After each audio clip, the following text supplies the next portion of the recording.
तो माननीय सदस्य जयराम कुमार महतो जी, बट चलिए। धन्यवाद अध्यक्ष महोदय। मेरा प्रश्न सीधा था लेकिन बड़ा गोल मटोल जवाब दिया गया है। मेरा प्रश्न था कि क्या यह बात सही है कि किसानों द्वारा खरीदे गए फसलों की राशि का भुगतान किस्तों में किया जाता है, और यदि किस्तों में किया जाता है और भुगतान में देरी होती है तो क्या ब्याज सहित राशि का भुगतान सरकार करेगी? चलिए माननीय मंत्री जी। चलिए एक बार सर बता दीजिए। हाँ मंत्री महोदय, मेरा प्रश्न यह है कि जो निर्धारित जयराम जी बट हम बता दें, किसान को जो आप समर्थन मूल्य देते हैं, समर्थन मूल्य का जो पैसा है, अगर देर से, अगर विलंब से अगर भुगतान होता है, क्या उसमें इंटरेस्ट आप देंगे? यही ना, यही ना? ठीक है, बोलिए अध्यक्ष महोदय। जी बोलिए। सर निश्चित तौर पर महोदय, अगर कहीं लगेगा कि हम लोग क्योंकि किसानों का अगर हक हम लोग मार रहे हैं तो निश्चित तौर पर इंटरेस्ट देंगे महोदय, ऐसी कोई बात नहीं है। मैं कहना चाहता हूँ महोदय, जो प्रश्न इन्होंने किया है कि किसानों का प्रथम फेज में जो हम लोग चावल धान लेते हैं महोदय, जब करे लेते हैं तो 50% हम लोग देते हैं ऑन द स्पॉट और 50% हम लोग बाद में देते हैं। इसका कारण है महोदय कि अगर हम एक टाइम अगर पेमेंट कर देंगे तो बिचौलिए लोग हावी हो जाएंगे, किसान को उसका सही लाभ नहीं मिलेगा महोदय। इसको देखते हुए हम लोगों ने निर्णय लिया है कि पहले हम किसानों को 50% देंगे, उसके बाद महोदय जब धान हमारे जाएगा तो मिल में जाएगा, वहां से जब साफ चावल आएगा महोदय, उसके बाद 50% हम लोग दे देंगे महोदय। तो सरकार अच्छा काम करना चाहती है महोदय, हमारी सरकार किसानों की सरकार है महोदय, मुख्यमंत्री जी का सोच यही है महोदय। और जयराम जी।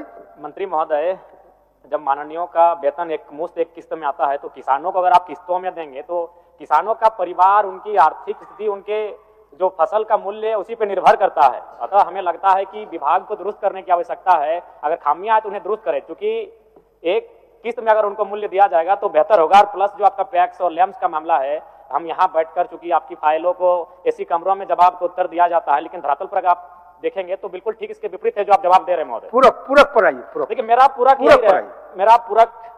यही अध्यक्ष महोदय कि एक मुश्त में एक किस्त में सरकार विचार रखती है। सर मैंने कहा ना सर कि हम किसान की जो हित है सर उसको देखते हैं।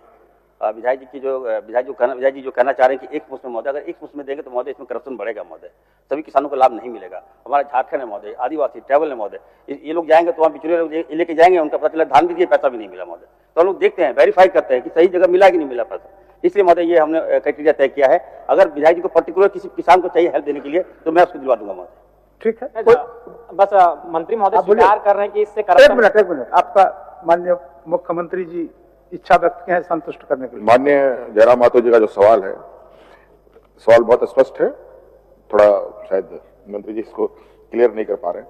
अध्यक्ष महोदय, जो धान क्रय करने का जो प्रक्रिया है राज्य सरकार के अंतर्गत, वो जो उठाव करती है और उसके बदले जो सरकार के माध्यम से किसानों को पैसे दिए जाते हैं, वो इस आधार पर अध्यक्ष महोदय की एक रोटेशन सिस्टम है, राज्य के अंदर राइस मिलों का एक कैपेसिटी है, उस हिसाब से उठाव भी होता है और मिलिंग भी होती है, फिर वो बाजार में आता है या गरीबों में बढ़ता है।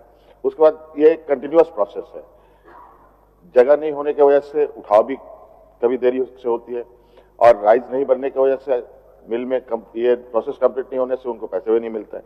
तो ये कंटिन्यूअस प्रोसेस है और ये चलता रहता है। हाँ ये बात है, कभी कभी किसी वर्ष किसी में अधिक समय लग जाता है, किसी जिले में किसी में समय पर मिल जाता है, तो ये फेज वाइज ही चलता है अध्यक्ष महोदय।